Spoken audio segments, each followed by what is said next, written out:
तुम वहाँ बैठकर अपना खाना खाओ। मैंने तुमसे कितनी बार कहा है मेरे साथ बैठकर खाना ना खाया करो। बबली, क्या हुआ जो मैंने तुम्हारे साथ बैठकर खा लिया? हम दोनों बहनें ही तो हैं। बहनें तो हैं लेकिन सगी नहीं। तुम मेरी सौतेली बहन हो। गुड़िया की मम्मा के गुजर जाने के बाद गुड़िया के पापा ने दूसरी शादी कर ली थी। तब से गुड़िया का जीवन बहुत कठिन हो गया था। परिवार में कोई भी गुड़िया से प्यार नहीं करता था। अरे गुड़िया, तू अब तक सोई हुई है? चल उठ, ये मिट्टी के खिलौने उठा और बाजार जाकर बेचा। लेकिन मम्मा, आज तो मेरी तबीयत ठीक नहीं है। मुझे सब पता है, ये सारे काम ना करने के बहाने हैं। चल उठ वरना एक लगाऊंगी। गुड़िया अपने मिट्टी के खिलौनों की टोकरी उठाती है और जंगल में बेचने चली जाती है। देखो देखो, वो गरीब चिड़िया मिट्टी के खिलौने बेच रही है। चलो कीकी, उसे जाकर तंग करते हैं। जग्गू और कबूतर का बेटा कीकी, शरारती पक्षी, गुड़िया के पास जाते हैं। लाओ, अपना एक मिट्टी का खिलौना मुझे दो। मैं खिलौने बेचने आई हूँ, बिना पैसों के मैं ये खिलौने नहीं दूंगी, वरना मम्मा मुझे बहुत मारेंगी। कीकी और जग्गू गुड़िया से एक एक मिट्टी का खिलौना छीनकर भाग जाते हैं। गंदे गंदे शरारती पक्षी, मुझसे खिलौने छीन कर लेके। अब मैं मम्मा से जाकर क्या कहूँगी? एक खिलौने के पैसे कहाँ हैं? मम्मा, मैं खिलौने बेच रही थी कि जग्गू और कीकी मुझसे एक खिलौना छीनकर भाग गए। इसी बात पर गुड़िया की सौतेली मम्मा उसे छड़ी से मारने लग जाती है। तू हर रोज ऐसे ही करती है, कभी कोई नुकसान तो कभी कोई नुकसान। तंग आ गई हूँ मैं तेरी इन बातों से। बेचारी गुड़िया रोती हुई अपने कमरे में जाती है और अपनी मम्मा की तस्वीर निकालकर उससे बातें करने लगती है। मम्मा, आज फिर मुझे सौतेली माँ ने बहुत मारा। आखिर क्या दोष था मेरा जो आप मुझे इतनी छोटी सी उम्र में बेसहारा छोड़कर चली गई। मेरा कोई नहीं है, कोई मेरा प्यार नहीं करता, कोई मुझसे सीधे मुंह बात नहीं करता। रोती रोती गुड़िया सो जाती है। दूसरे दिन जब गुड़िया खिलौने बेच रही थी तो वहाँ उसकी सौतेली बहन बबली आ जाती है। गुड़िया, ये खिलौने यहाँ रख और मेरे साथ खेलने चल। बबली बहन, आपको तो सब मालूम है, अगर मैंने खिलौने ना बेचे तो मम्मा बहुत मारेंगी। मैं मम्मा को बता दूंगी कि मैं तुम्हें अपने साथ लेकर गई थी। गुड़िया छोटी थी, वह बबली की बातों में आकर उसके साथ खेलने चली जाती है और अपने खिलौनों की टोकरी नदी के पास ही रख देती है। गुड़िया बबली से बॉल के साथ खेलने लग जाती है। पीछे से शरारती जग्गू आ जाता है। वो गुड़िया के खिलौनों की टोकरी नदी किनारे पड़ी देखकर वहाँ आता है। गुड़िया के खिलौने यहाँ पड़े हैं और वो बबली के साथ खेल रही है। मैं गुड़िया के सारे खिलौने तोड़ देता हूँ। ऐसे सोचकर जग्गू गुड़िया की टोकरी में पड़े सारे मिट्टी के खिलौने तोड़ देता है। जब गुड़िया वापस आती है तो उसकी टोकरी में सारे खिलौने टूटे हुए थे। किसी ने मेरे खिलौने तोड़ दिए, अब मैं माँ से जाकर क्या कहूँ? तुम वहाँ मिट्टी के खिलौनों की टोकरी रखकर गई ही क्यों थी? माँ, मुझे बड़ी बहन बबली ने कहा था। झूठ झूठ मम्मा, मैंने कब कहा? अब गुड़िया मुझ पर इल्जाम लगा रही है। मैंने तो गुड़िया से नहीं कहा था खेलने का। बबली बहन, झूठ मत बोले, मैंने आपके साथ जाने से इनकार कर दिया था। अब तुम मेरी बेटी को झूठी कहोगी? मैं अभी सीधा करती हूँ तुझे।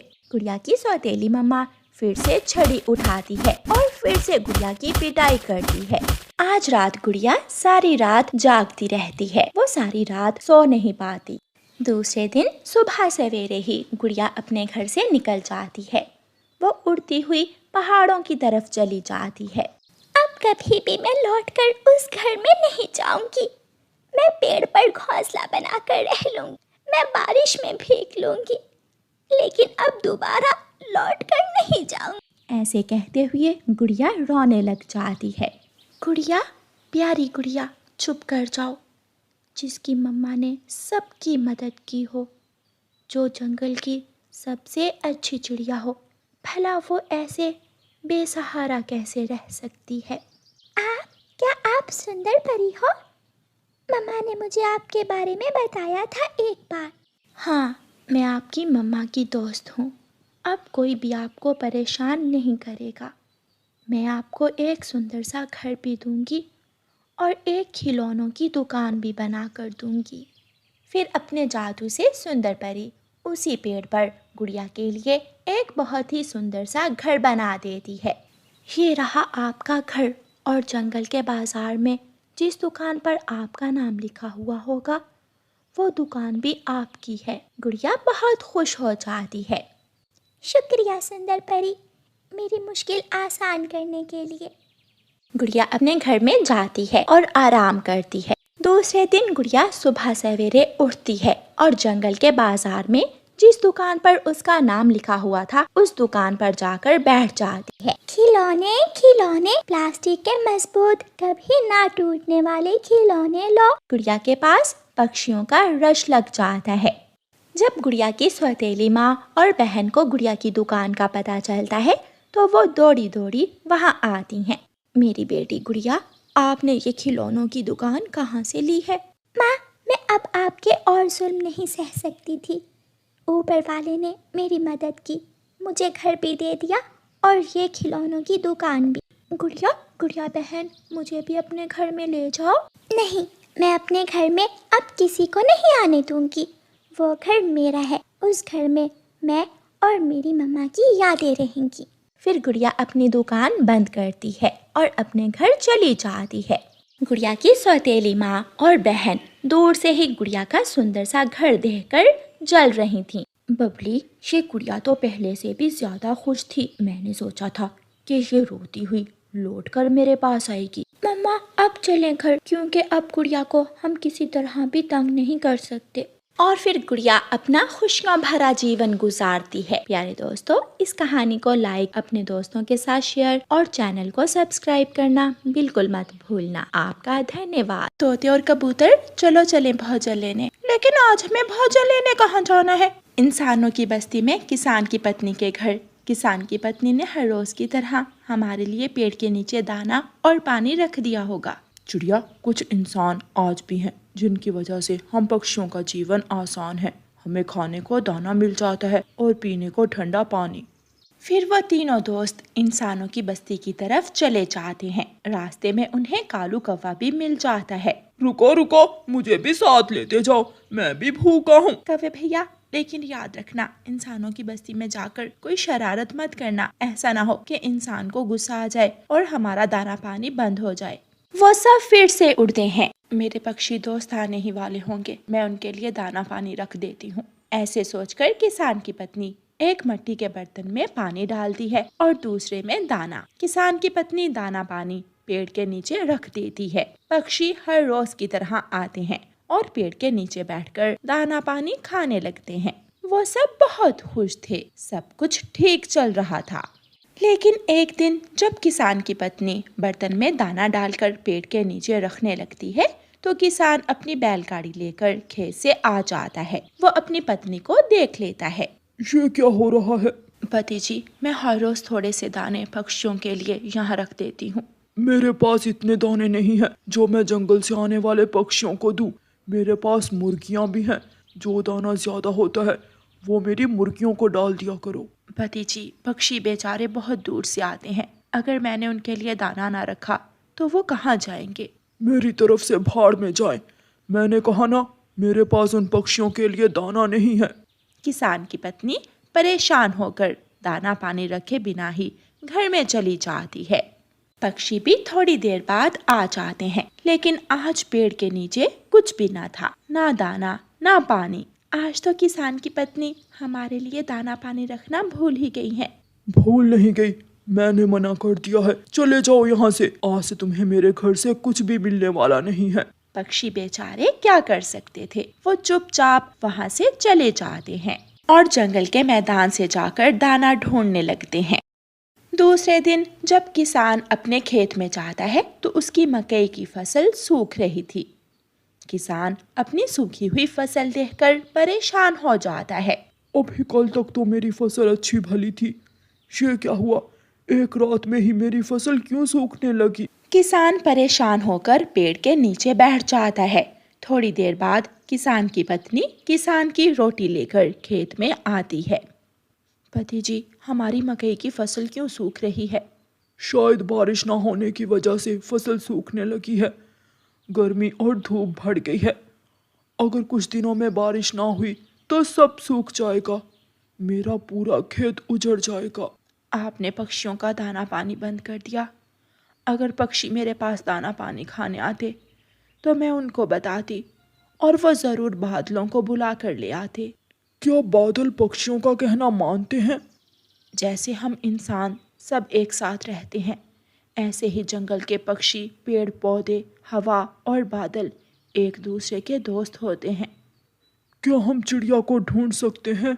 हाँ, चिड़िया ज़रूर जंगल में ही होगी। तो फिर मुझे चिड़िया के पास ले चलो। मैं चिड़िया की विनती कर लूँगा, शायद वो मेरे खेत को सूखने से बचा ले। फिर किसान की पत्नी अपने पति को साथ लेकर जंगल की तरफ जाती है। एक छोटे से पेड़ पर झाड़ियों के पास रानो चिड़िया बैठी संगीत गा रही थी। किसान की पत्नी अपने पति को साथ लेकर चिड़िया के पास पहुंच जाती है। चिड़िया किसान को देखकर डर जाती है। क्या आप मुझे बंदूक से मारने आए हैं? मुझे माफ कर दें।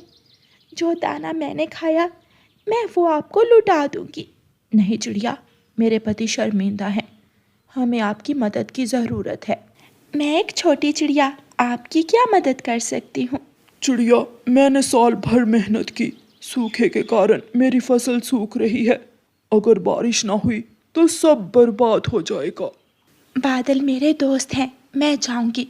मैं आपकी खातिर अपने दोस्त बादलों के पास जाऊंगी। बरसात होगी, काली घटाएं छाएंगी और आपकी फसल फिर से हरी भरी हो जाएगी। और मेरी दोस्त चिड़िया और इसके दोस्तों को फिर से दाना पानी मिलेगा। फिर रानो चिड़िया अपने दोस्त कालू कौवे के पास जाती है। कौवे भैया, मेरे साथ चलो, हमें बादलों के पास जाना है। चिड़िया, लेकिन अभी तो जंगल में बरसात की जरूरत नहीं है। किसान के खेत में फसलें सूख रही हैं, अगर बारिश ना हुई तो सब सूख जाएगा। फिर कौवा चिड़िया के साथ उड़ता है और दोनों दोस्त उड़ते हुए बादलों के पास पहुंच जाते हैं। चिड़िया रानी, आपने बहुत अच्छा किया जो मेरे पास चली आई। दूसरों की मदद हमेशा करो, मैं भी करूँगा और मेरे दोस्त भी। फिर बादल अपने दूसरे दोस्तों को साथ लेकर इंसानों की बस्ती की तरफ जाते हैं। किसान की पत्नी और किसान ऊपर आसमान की तरफ ही देख रहे थे। काले बादल आते हैं, जोर से गरजते हैं और बारिश शुरू हो जाती है। बारिश छमछम बरसती है और थोड़ी ही देर में हर तरफ पानी ही पानी हो जाता है। जो फसलें कल तक सूख रही थीं, आज वो खुशी से लहरा रही थीं। बारिश थम गई थी, मौसम साफ था, गर्मी का जोर टूट गया था। पति जी, क्या मैं अपने दोस्तों के लिए पेड़ के नीचे दाना पानी रख दूं? हाँ, मैं शर्मिंदा हूँ। जो दाना हम पक्षियों को देते हैं वो ज़ाया नहीं होता, हमें उसका बदला ज़रूर मिलता है, क्योंकि नेकी कभी रायगा नहीं जाती। पक्षी लौट आते हैं और फिर से किसान के घर से दाना पानी लेने पहुंच जाते हैं। किसान की पत्नी अपने दोस्तों को दोबारा अपने आंगन में देखकर बहुत खुश थी। प्यारे दोस्तों, इस कहानी को लाइक, अपने दोस्तों के साथ शेयर और चैनल को सब्सक्राइब करना बिल्कुल मत भूलना। आपका धन्यवाद। रानो चिड़िया ने जिस पेड़ पर अपना घर बनाया था, उस पेड़ पर मीठे फल लगे हुए थे। चिड़िया बहुत खुश थी। चिड़िया के साथ वाले पेड़ पर एक कौवे और कौवी का घर था, मगर उस पेड़ पर पत्ते ही पत्ते थे, कोई फल ना था। गौरी, अगर हम चिड़िया से उसका पेड़ ले लें तो हम मजे मजे से मीठे फल खाया करेंगे। चिड़िया के पेड़ पर मीठे फल हैं और हमारे पेड़ पर पत्ते ही पत्ते हैं। वो छोटी चिड़िया बहुत जल्दी मेरी बातों में आ जाती है। मैं अभी उस छोटी चिड़िया के पास जाती हूँ और उसे अपना पेड़ देकर उसे उसका पेड़ ले लेती हूँ। गौरी कौवी चिड़िया के घर जाती है। चिड़िया चिड़िया, मेरी बहन चिड़िया, तुम्हें तो पता है मेरा रंग धूप से काला हो जाता है और मेरे घर पर धूप ज्यादा है, इसलिए तुम मेरा घर ले लो और मुझे अपना घर दे दो।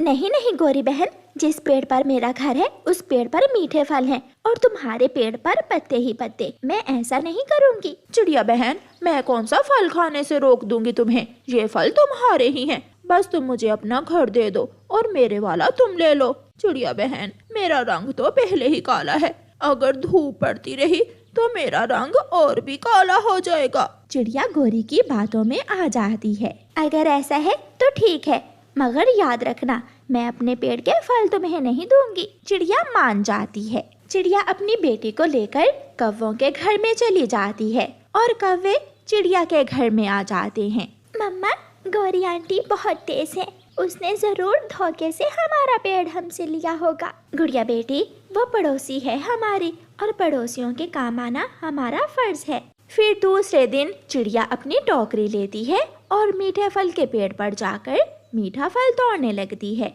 गौरी कव्वी अपने घर से निकलकर बाहर आती है। अरे अरे छोटी चिड़िया, रुको, ये तुम क्या कर रही हो? ये पेड़ हमारा है, इस पेड़ पर हमारा घर है, मैं तुम्हें अपने पेड़ से फल नहीं तोड़ने दूंगी। गौरी, तुमने वादा किया था कि तुम मुझे मेरे पेड़ से फल लेने दोगी। गौरी के वादे ऐसे ही होते हैं, चुप करके चली जाओ वरना कालू जी डंडा लेकर आ जाएंगे। चिड़िया कमजोर थी, इसलिए वो कौवों से जल्दी ही डर जाती थी। चिड़िया अपने घर चली जाती है। गुड़िया बेटी, आपने ठीक कहा था, उस गोरी की बच्ची ने मुझे हमारे पेड़ से फल लेने से मना कर दिया है। अब हमें दाना लेने दूर जाना होगा। मम्मा, कोई बात नहीं, आप चिंता ना करें। उसी दिन दोपहर के बाद तेज बारिश शुरू हो जाती है। मम्मा चिड़िया अपने पेड़ के नीचे बैठी हुई थी। पेड़ के पत्तों से पानी टपक टपक कर चिड़िया के पंखों पर गिरने लगता है और चिड़िया के पंख लाल हो जाते हैं। ये तो मेहंदी का पेड़ है। इस पेड़ को वो कौवे बेकार का पेड़ समझ रहे थे, मगर ये तो बहुत काम का पेड़ है। चिड़िया अपने घर में जाकर अपनी बेटी को बताती है। गुड़िया बेटी, देखो देखो, मेरे पंख कैसे लाल हो गए हैं। ये सब इसी पेड़ के कारण हुआ है। इस पेड़ के कारण? मगर कैसे मम्मा? बेटी गुड़िया, ये मेहंदी का पेड़ है, अब ये पेड़ हमारे बहुत काम आएगा। फिर दूसरे दिन जब बारिश रुक जाती है तो चिड़िया अपने पेड़ से कुछ पत्ते तोड़ती है और उन पत्तों को धूप में सुखाती है। मम्मा, पत्ते सूख गए हैं, अब इन पत्तों से हम क्या करेंगे? बेटी गुड़िया, अब इन पत्तों को पीसकर हम मेहंदी तैयार करेंगे, जो हम पक्षियों को बेचकर अच्छा मुनाफा कमाएंगे। मम्मा चिड़िया उन पत्तों से मेहंदी तैयार करती है और जंगल में बेचने चली जाती है। मेहंदी लो, मेहंदी, गहरे लाल रंग की मेहंदी लो। चिड़िया बहन, 50 की मेहंदी मुझे भी दे दो। मुझे भी, मैं भी मेहंदी लूंगी। पक्षियों की भीड़ लग जाती है। पहले ही दिन चिड़िया की सारी मेहंदी बिक जाती है और चिड़िया को अच्छा मुनाफा होता है। गुड़िया बेटी, मेहंदी तो सारी ही बिक गई। अब हम हर रोज इस पेड़ से पत्ते तोड़कर मेहंदी बना लिया करेंगे। ऐसे कुछ ही दिन में चिड़िया अपने घर को नया रंग करवा लेती है और अपनी बेटी के लिए एक बड़ा झूला भी लगवा लेती है। चिड़िया चिड़िया, ये सब तुमने कैसे किया? तुम्हारे पास इतने पैसे कहाँ से आए हैं? गौरी, इस दुनिया में कोई भी चीज बेकार नहीं होती है। जिस पेड़ को तुमने बेकार समझकर मुझे दे दिया था, ये सब उसी पेड़ के कारण हुआ है, क्योंकि ये एक मेहंदी का पेड़ है। ये सुनकर गौरी कव्वी की आंखें खुली की खुली रह जाती हैं। कालू जी, अगर चिड़िया को हमने अपना मेहंदी का पेड़ ना दिया होता तो आज चिड़िया की जगह हम उस पेड़ से मुनाफा कमा रहे होते। हाँ गौरी, इसीलिए तो कहते हैं कि लालच बुरी बला है।